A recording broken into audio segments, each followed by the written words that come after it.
Olá pessoal, tudo bem? Hoje nós vamos falar sobre cinética não elementar, mais precisamente sobre preposição de mecanismo. Nossos objetivos gerais são, então, conceituar a hipótese do estado pseudo-estacionário e intermediários ativos. Vamos desenvolver leis de velocidade a partir da proposição de mecanismos reacionais e vamos pegar essa lei e vamos verificar se ela é consistente com dados experimentais. Se ela for, beleza, nossa lei de velocidade linda e maravilhosa, e nós vamos pegá-la e colocar dentro da equação de projeto do meu reator. Mas, se a lei que a gente propor, ela não for condizente com os dados experimentais, então nós vamos propor outra lei de velocidade, certo? E assim por diante. E nós vamos pegar essa lei de velocidade e colocar dentro da equação de projeto dos nossos reatores, reator batelada ou reator de escoamento, e vamos modelá-lo, né? Encontrar o volume, tempo de residência e assim por diante. Os objetivos da aula de hoje, então, são conceituar a hipótese do estado pseudo-estacionário e intermediários ativos. Gente, um grande número de equações de reações catalíticas, nós não vamos ter aquela concordância entre ordem de reação e a estequiometria da reação, né, global, como nós tínhamos em reações elementares. Então, aqui nós temos um exemplo clássico de uma reação catalítica heterogênea não elementar, que é a formação do HBr. Vocês podem ver que a equação da taxa aqui embaixo não obedece à estequiometria da reação. Estão vendo? Ela tem numerador, denominador, tem 3 meios aqui. Ela é muito maior, muito mais complexa, certo? Então, o objetivo da aula de hoje é aprendermos a escrever um pouquinho, né? Começarmos a ter uma noção sobre como escrever uma equação desse tipo. Para que possamos escrever uma equação desse tipo, nós precisamos ter em mente que uma reação não elementar, ela vai envolver pelo menos várias etapazinhas de reações elementares, ou seja, vários passos, várias etapas. A somatória de todas dão a equação global, certo? E nós vamos ter também pelo menos um intermediário ativo sendo formado. As leis de velocidades não elementares, elas surgem como resultado de que a reação global se desenvolve conforme um mecanismo, que é o que nós vamos propor aqui. E esse mecanismo ele consiste em uma série de dados, de passos, de etapas. E nós vamos assumir que cada uma dessas etapas é uma reação elementar. Mas, né, eu preciso então, para isso, estipular alguns intermediários ativos. Eu preciso propor alguns intermediários ativos. Quem são esses intermediários ativos? Eles são moléculas que são muito energéticos, que eles reagem tão rapidamente como são formados. Então, por isso, em decorrência disso, eles estão presentes no nosso meio em pequenas concentrações. Esses intermediários ativos, na sua grande maioria das vezes, eles são formados por colisão ou interação com outras moléculas. Por exemplo, A mais M se choca e formei o AM asterístico, que é o meu intermediário ativo. A ativação do meu intermediário ativo, então, ocorre quando a energia cinética translacional é transferida na forma de energia interna, na forma vibracional e rotacional.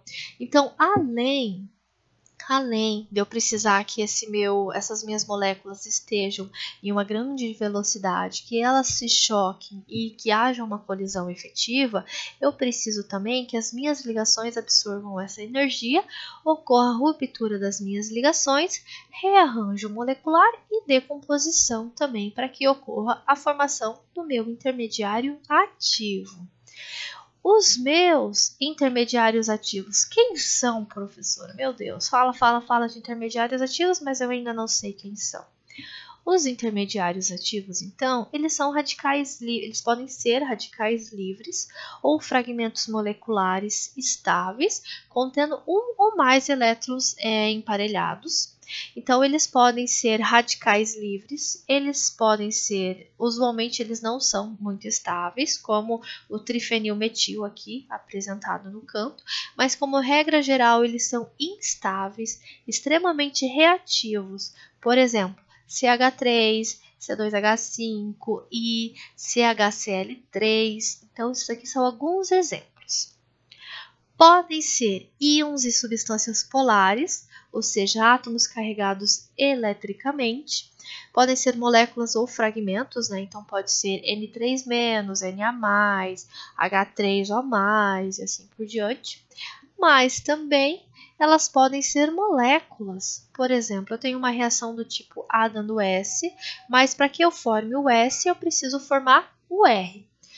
O R, então, ele é um produto muito reativo, ele vai ter o seu tempo de vida médio muito pequeno e sua concentração na mistura reacional vai ser extremamente baixa. Mas também posso ter numerosas colisões, né, complexos de transição, que são obtidos a partir de numerosas colisões entre moléculas reagentes, que vão resultar em ligações extremamente tensionadas, vão formar formas moleculares instáveis, certos complexos de transição, que vão se decompor. Então, nós podemos decompor em produtos ou regenerar essas moléculas no estado normal. A ideia do intermediário ativo, ela sempre foi muito teórica. Por quê? Porque não se havia tecnologia para que a gente conseguisse medir essa concentração muito baixa e muito rápida do intermediário ativo. Para vocês terem uma ideia, existem intermediários ativos que apresentam um tempo de vida de 10 a menos 9 segundos. Então, é uma coisa muito rápida. Então, a ideia do intermediário ativo, ele só foi provado por esse camarada aqui em 1999. Foi quando a tecnologia ela evoluiu e nós passamos a ter a espectroscopia de femtosegundos. Então, ele foi lá, conseguiu pela primeira vez na história medir a concentração e provar que realmente existe esse intermediário ativo. Certo? Então, assim, é uma ideia muito antiga, mas que só foi provada agora, né? 1999. Esse camaradinho aqui, ele publicou esse artigo, né, na Science News. Então, aqui nós temos o ciclobutano para formar 2 etilenos. Então, o que se era esperado é que nós tivéssemos, né, só a montanha lá, bonitinho, fofo, formou, né? Mas o que ele conseguiu provar? Ele conseguiu provar que nós tínhamos a formação desse intermediário ativo, por isso nós tínhamos esse ombro aqui, né? A formação desse ombro aqui bonitinho na nossa coordenada de reação. Ele ganhou um prêmio Nobel por isso, né? Então, os intermediários ativos, eles foram provados, né, a partir de técnicas muito melhores, né?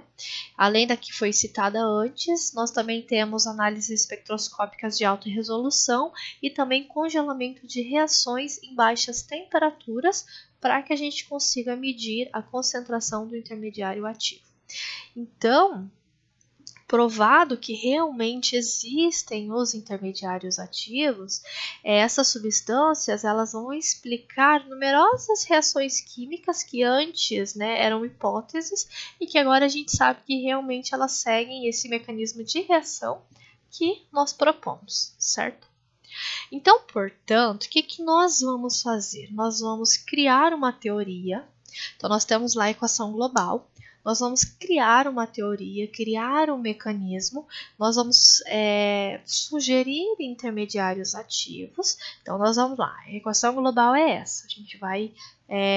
Nós vamos sugerir várias etapas de reação e a formação de vários intermediários ativos para uma determinada reação química não elementar. Então, nós vamos postular esses estágios, vamos escrever a lei de velocidade para ela, teórica, e daí nós vamos para o laboratório pegar dados cinéticos e vamos, a partir, né, da comparação entre o mecanismo que eu propus e os dados cinéticos que eu obtive no laboratório, análise de dados, né, que nós acabamos de estudar.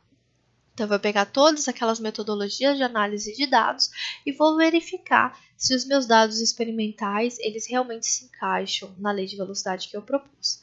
Ficou lindo, meu R² ficou maravilhoso, consegui provar tudo que eu queria, beleza. Ok, então significa que realmente nós temos então um mecanismo de reação condizente. Ah, mas eu não consegui medir, ficou feio, não condiz. Então, o que vocês vão fazer? Vocês vão propor outro mecanismo e assim por diante. Então, nós temos um exemplo aqui de uma reação A2 mais B2 dando 2A mais B. Então, nós vamos postular um mecanismo do tipo: o Azinho forma 2 intermediários ativos.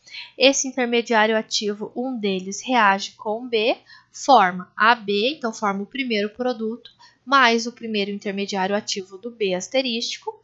Aí eu tenho o A asterístico batendo, se chocando com o B asterístico e formando o meu segundo AB. Professora, posso fazer esse mecanismo de outra maneira, sem formar A asterístico e B asterístico, formar somente A? Posso, gente, posso, tá? Posso. Essa que é a questão. Quando a gente estuda mecanismos reacionais, nós podemos ter várias inúmeras N maneiras de escrever esse mecanismo. Então, nós temos algumas dicasinhas, eu vou mostrar uma tabelinha para vocês que corta um pouco esse caminho do achismo, sabe? Mas sim, nós podemos, cada um de vocês pode propor um mecanismo diferente, a formação de um intermediário ativo diferente dessa reação, e quem vai me dizer se quem está certo, quem está errado, são os dados experimentais, certo? Os dados experimentais.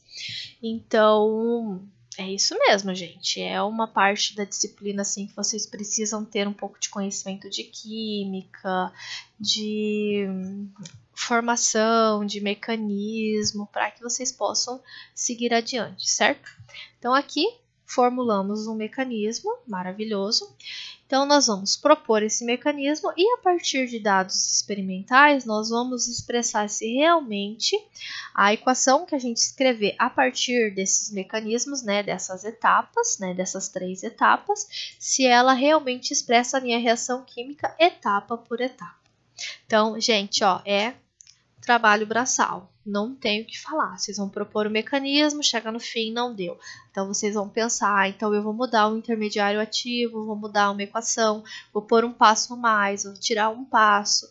Então, vocês, é experimental mesmo, braçal. E daí vocês vão encontrar a equação e comparar com os dados experimentais. Deu certo, ficou bonitinho, beleza, parte para outra. Se não, retorna novamente e recalcula, certo? Vamos resolver um exercício?